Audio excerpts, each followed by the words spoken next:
ഏയ് അമ്മയല്ലേ വലിയ പനി. പനിയോ? നീ എന്തെടുക്കുന്നു? നീയാണ് ഫുഡ് ഉണ്ടാക്കുന്നത് ഇവിടെ? എനിക്ക് ചെറിയൊരു വയറുവേദന.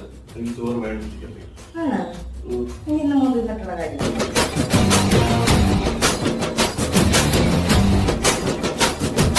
ಸಖತ್ತಾಗವಳೆ, ಸುಮ್ನೆ ನಗ್ತಾಳೆ, ಕದ್ದು ನೋಡ್ತಾಳೆ, ಬಿದ್ದೆ ಬೀಳ್ತಾಳೆ.